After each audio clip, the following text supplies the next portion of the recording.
chances are you know a little bit about Abraham Lincoln. He was the 16th president of the United States. Standing tall at 6'4" with a dark beard, he is easy to recognize. Many remember him as Honest Abe and the president during the American Civil War. But did you know that he almost did not become president? Days before he was sworn into office, rumors swirled of a secret plan to murder Abraham Lincoln. People debated, was the plot real or was it just a rumor? Lincoln and a team of detectives decided it wasn't worth a risk. Then began Lincoln's terrifying train journey to Washington, D.C., just days before his inauguration. This is the story of Abraham Lincoln and his secret escape.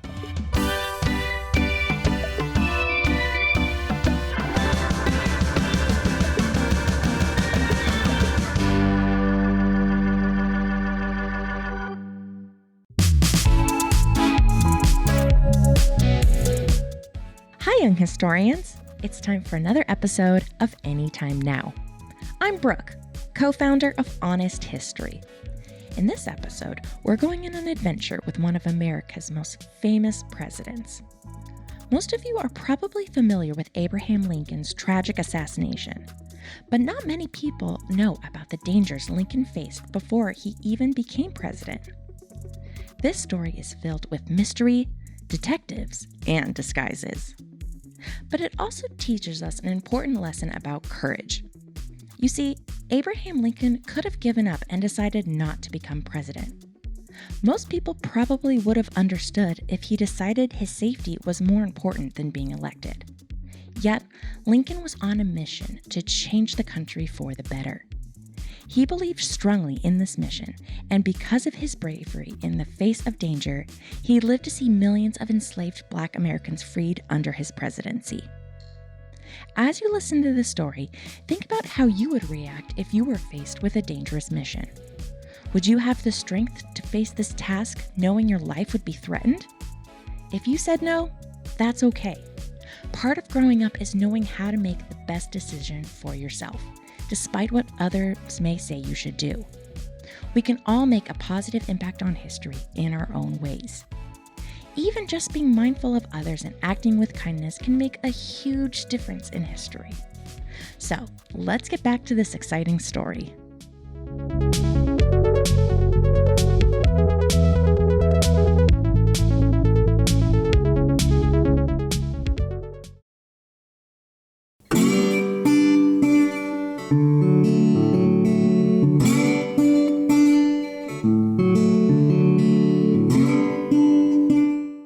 Our story begins on February 12, 1861. Abraham Lincoln pulled the bed covers off his legs and rose out of bed.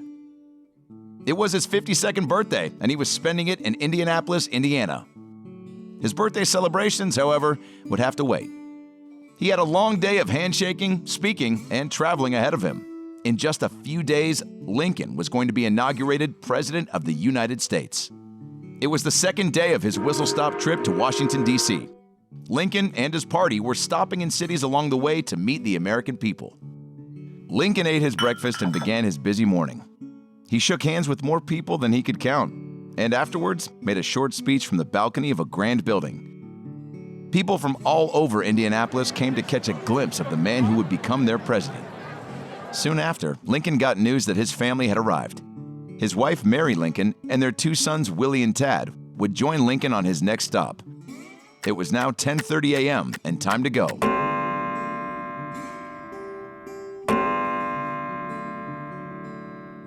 Lincoln hugged old friends goodbye as he got ready to leave for the train station. He was in a happy mood that morning. All in all, it had been a very good start. But on that same morning, Lincoln's friend Norman Judd received some worrying news. Judd was traveling with Lincoln to Washington, D.C. At 9:10 a.m., Judd was handed a strange note. "I have a message of importance for you. Where can it reach you by special messenger?" the letter said. It was from a man named Allan Pinkerton. Judd knew to take a message from Pinkerton very seriously. Allan Pinkerton was in charge of the Pinkerton National Detective Agency. His detectives had caught some of America's sneakiest criminals. After Judd read the message, he quickly folded it up and sent out a short reply. "A. Pinkerton, at Columbus the 13th, Pittsburgh the 14th. What did Pinkerton need to tell him?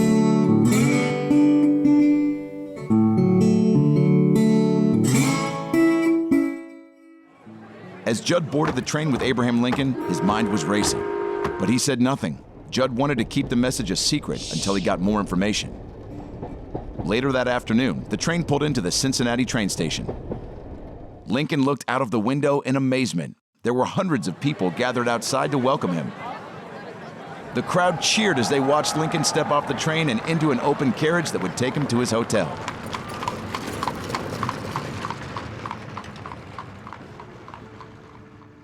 It would be another busy day for Lincoln. He would go to bed that night exhausted. His voice a little hoarse from the day's speeches, but relieved that his arrival in Cincinnati had gone so well. The next morning, a young messenger arrived at Lincoln's hotel looking for Norman Judd. He was carrying a letter. Judd quickly opened the letter. It was from Allan Pinkerton. Judd's face changed as he read. Was this true? Pinkerton believed there was a plot to murder Abraham Lincoln. Judd did not want to believe it, but he knew it was possible. It was hard to tell when you saw all the cheering crowds, but there were a lot of people who did not want Lincoln to become president. At that time, there was a growing divide between the United States.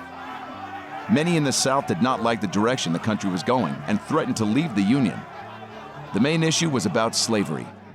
At that time, millions of black Americans were enslaved.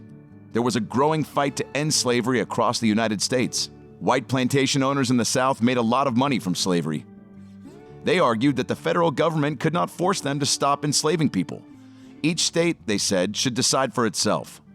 When Lincoln began his trip, 7 southern states had already broken away from the United States. It was a dangerous time for Lincoln. There were rumors that people would blow up the Capitol and kidnap the president. Lincoln always had soldiers and police nearby in case something happened. But even this was not enough to protect the future president from the madness of crowds.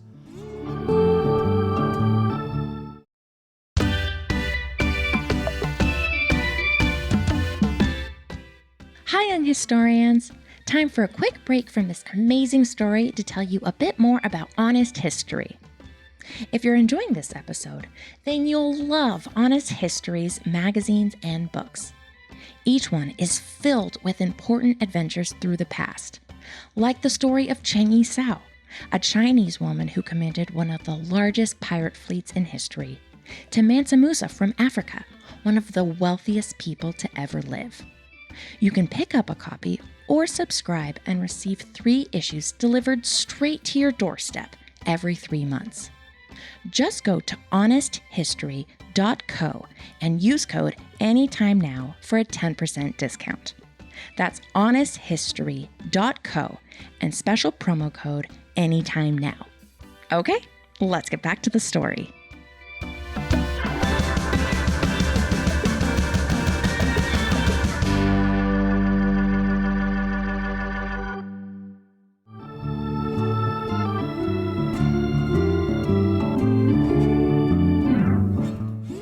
At train stations, the crowds were so big that people got hurt.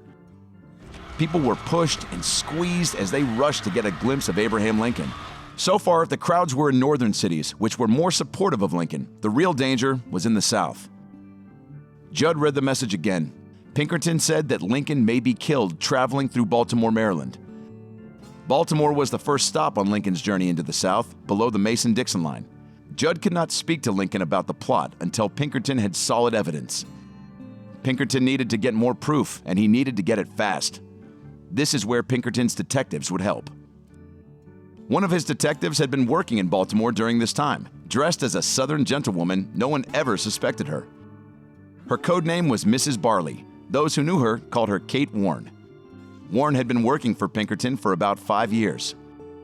It was not the custom to employ female detectives, Pinkerton said, but as a woman, Warren had a special talent. A female detective may go and worm out secrets in ways that are impossible for male detectives, Warren said. A criminal may hide all traces of his guilt from his fellow men, but he will not hide it from his wife or mistress. She was very good at talking with these women and getting all their secrets. On February 18th, Pinkerton arrived in Baltimore looking for Warren. He needed her help. He found her in the usual place, a hotel parlor speaking to other gentlewomen. Pinkerton asked her to deliver a message to Norman Judd. The letter said that the danger was real. Lincoln could not go to Baltimore. If he did, he was risking his life. Warren had to move fast. Lincoln was scheduled to leave for Baltimore in 5 days. She booked a late train that night and began her journey to New York. Lincoln and his party would likely be there, and she needed to get to them before it was too late. She arrived in New York at 4 a.m., exhausted. She found a room in a hotel and managed to get a couple hours sleep. Later that day, she got the news that Lincoln had arrived. She wrote a note and gave it to the hotel bellboy. "Deliver this to Norman Judd immediately," she told him. Hours later, Judd arrived at the hotel and was handed a note from the bellboy. He read the note and followed the boy to a private room in the hotel. "Upon entering," Judd said, "I found a lady seated at a table with some papers before her." It was Kate Warren. Warren stood up when Judd walked in and introduced herself. She handed over Pinkerton's letter. Judd tore it open and read it quietly. The letter said there was new evidence. Pinkerton needed to meet in person before he said anything more. Judd began asking Warren questions. He did not want to wait to find out what was going on. So far, Judd had not told anyone else about the plot or Pinkerton's messages. "I must tell the others about this. Can't we go to the New York police?" he asked. Warren told him to stay calm and wait until he spoke to Pinkerton in person. Judd returned to his room and began preparing for the next train. Lincoln and his party were traveling to Philadelphia. Lincoln was looking forward to the end of this journey. It had been a long 10 days on the road. When he arrived in Philadelphia, the station was filled with cheering people. Lincoln and Judd were rushed onto a carriage to begin a procession through the streets. Suddenly, Judd caught sight of a man running alongside the carriage. He was looking at Judd and holding up a letter. Judd grabbed the piece of paper and opened it. "St. Louis Hotel asked for J.H. Hutchinson," he read. The note was from Allan Pinkerton. The meeting with Pinkerton was finally going to happen. Judd arrived at Pinkerton's hotel room later that evening. Slowly, Pinkerton explained everything. He feared Lincoln may be attacked on the train or while he was walking from the train station to the street. "A fight will break out and the policemen will rush to stop it, thus leaving Mr. Lincoln entirely unprotected," Pinkerton explained. The assassins would get Lincoln at this moment. Then, after they killed Lincoln, they would escape on a steamship nearby. "My advice is that Mr. Lincoln shall go to Washington this evening by the 11 o'clock train," Pinkerton said. Judd sent a message to Lincoln to come to his room immediately. It was now after 10 p.m. Lincoln was tired from the long day and took a seat in his chair as Judd and Pinkerton explained the situation. Lincoln was quiet. He seemed deep in thought. Finally, he said, "No, I cannot go tonight. I shall raise the flag over Independence Hall tomorrow morning, as promised, and go to Harrisburg. If you are positive I am in danger going through Baltimore, then I will get quietly away from the people at Harrisburg tomorrow evening."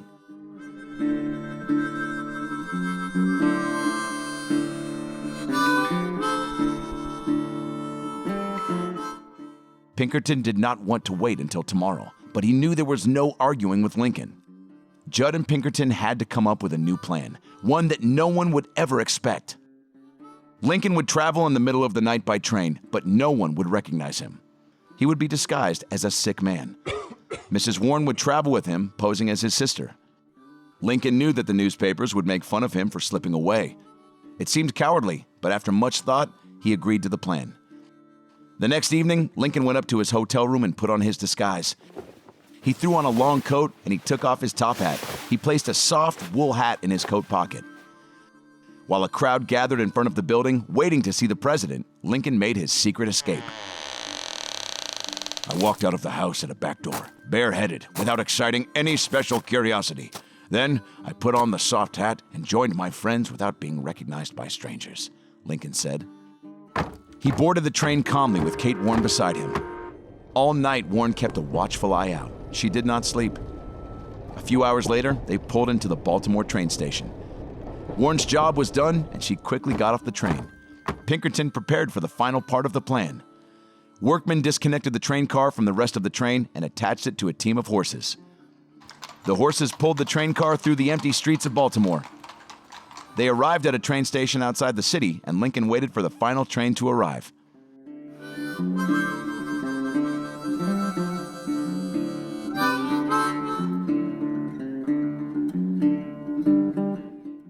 The sun had just started to rise in the sky when they heard the roar of an engine.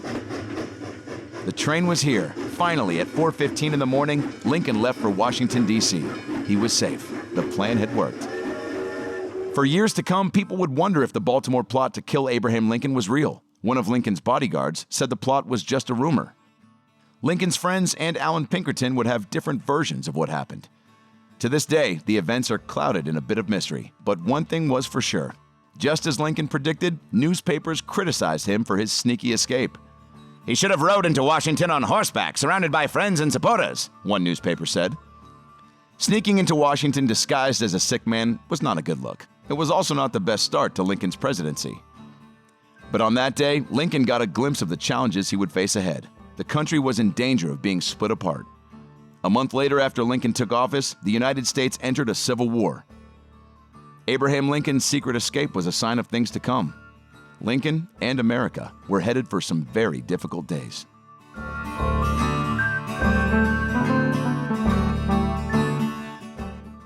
Welcome back. What did you think of this story? Did you find yourself asking your friends or sibling to quiet down so you could keep up with the action? This story is truly an amazing glimpse into the life that Abraham Lincoln lived before he became president. And we bet you've learned an important moment in history that you can tell your parents and teachers about. They will probably be just as amazed at this story as you were. But remember, not every moment in history needs to have detectives and trains to make it important. Many important stories are just being told now or have yet to even be discovered. Here's an idea as you wait for the next episode.